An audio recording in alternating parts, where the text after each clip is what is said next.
देखिए हर खबर यहीं पर, सब्सक्राइब कीजिए TV9 भारतवर्ष। वजाहत कासमी साहब के पास में चलूंगा। कासमी साहब, क्यों ऐसा है कि कुछ लोगों से बात आम की करने पर भी इमली उत्तर मिलता है, इसकी वजह क्या है? मैंने साहब ये बात बोली आपको, मीडिया नहीं तो सब झूठी खबरें चलाई। आपने मीडिया एक सेकंड कासमी साहब, बस इनकी बात का एक जवाब देकर आपके पास आ रहा हूं। कासमी साहब, ये मैं आपका देख रहा था। सलमान साहब, आपने एक ट्वीट भी किया था सदगुरु के यहाँ पे लोगों की गैदरिंग को लेकर, बाद में आपने उसको डिलीट किया ये कहते हुए कि देखिए मीडिया से ही मुझको पता चला। तो मीडिया ही जब आपको बता रहा है, मीडिया के ऊपर आप सुविधा से इल्जाम लगा देते हैं। मीडिया के बारे में जब आपको पल्ला झाड़ना होता तो आप कह देते हैं मीडिया से हमको पता चला था, देखिए साहब अब हम क्या करें, हमको तो हो सकता है गलत इंफॉर्मेशन मिल गई हो। तो ऐसे सुविधा से मीडिया को इस्तेमाल मत कीजिए ना सर। कासमी साहब, मेरा सवाल यह था कि कुछ कई क्या हम लोग प्री कंसीव्ड नोशंस के साथ बात करने लगे हैं इस समाज में, और कोरोना काल में ये बहुत खतरनाक है क्या?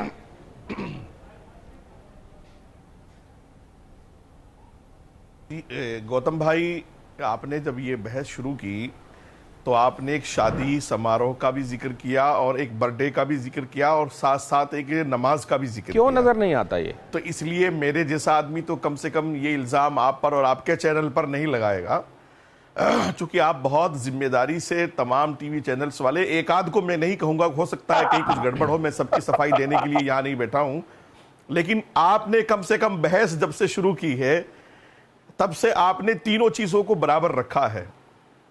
मैं इस पर आपको जवाब देता हूं कि आज के वक्त में कुछ अधिकारी भी, चाहे वो कर्नाटका में हो सकता है दिल्ली में भी हो, कुछ हरियाणा में, कुछ यूपी में, अधिकारी भी सरकार पर बोझ बन गए हैं।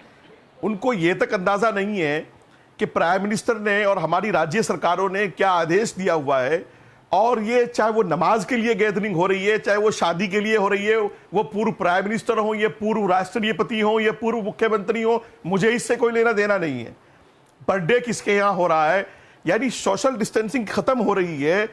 इस इतने बड़े मर्ज में, इतनी बड़ी वबा में अगर अधिकारी ये नहीं देख रहे हैं तो मैं कहूंगा कृपया करके राज्य सरकारें और खासतौर से हमारे होम मिनिस्टर से मैं अपील करूंगा कि वो ऐसे अधिकारियों के खिलाफ तत्काल कार्रवाई करें। ऐसे अधिकारी जमीन का बोझ बन गए हैं, जिनको ना ये नमाज दिख रही है, ना वो शादी दिख रही है, और ना वो बर्थडे पार्टी दिख रही है। दूसरी बात जो आपने अभी सवाल किया कि इसको मजहब का रंग दिया जा रहा है, जैसा कि मैंने भी बबीता का ट्वीट देखा था और उनका एक वीडियो भी सुना था। ठीक है, वो उनका अपना निजी ख्याल है वो क्या कह रही हैं, लेकिन मैं आपको ये दूंगा कि ये जो मुस्लिम और हिंदू या इसमें कोरोना को लेकर के जितनी भी बातें हो रही हैं पूरे मुल्क में, अभी तक मेरे हिसाब से तो किसी राजनीतिक आदमी ने या किसी टीवी चैनल ने इसको हिंदू मुस्लिम बनाने की कोशिश नहीं की। ये पैनलिस्ट जो इस मिजाज के आते हैं, ये खुद ही को हिंदू और मुस्लिम बताने लगते हैं और खुद ही इसको हिंदू मुस्लिम बना देते हैं। एक तबलीगी जमात की बात शुरू से चल रही है, जैसा कि सलमान निजामी साहब ने कहा कि तबलीगी जमात से संक्रमण नहीं फैला। अरे मेरे भाई, पूरे देश के प्रशासन तो उसी के पीछे लगा हुआ है।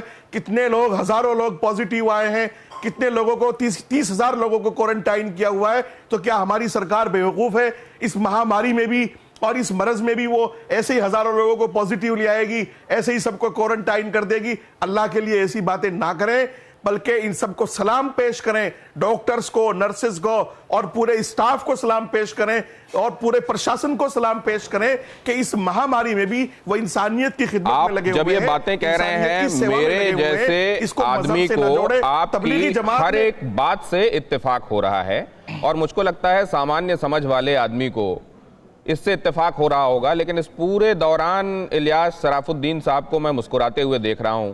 पहले तो उनके पास में जाने के पहले उनसे एक इल्तिजा ये कर लूं कि किसी को लेकर उनकी डिग्निटी के खिलाफ कोई बात मत कहिएगा सर, किसी को लेकर पर्सनल कोई आक्षेप मत कीजिएगा।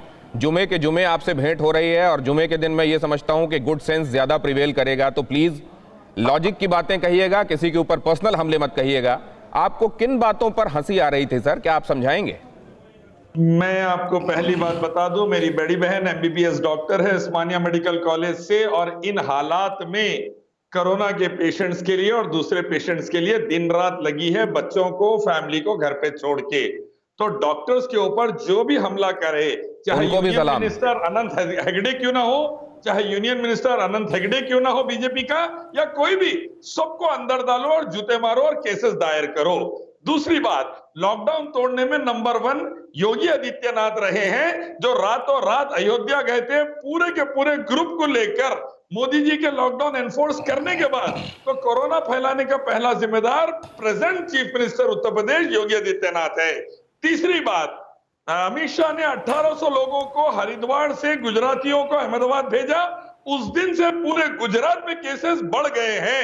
लॉकडाउन तोड़कर तीसरा जिम्मेदार अमित शाह है। आईएएस ऑफिसर आई है मध्य प्रदेश की अमेरिका से बगैर क्वारंटाइन के। अब आप वजीर तक पहुंच जाइएगा धीरे से। 70 लोगों आप को कोरोना लगा दिया, चौथी जिम्मेदार वो है। ये बातें खासमी अंदर। आइए इसका जवाब मैं ले लूं, बहुत आवश्यक है, क्योंकि आपने जो नाम लिए हैं वो जिम्मेदार लोगों के नाम लिए हैं, हुकूमत चला रहे लोगों के नाम लिए हैं। फिक्र आपकी, सोमवार से शुक्रवार रात 9 बजे सिर्फ TV9 भारतवर्ष पर।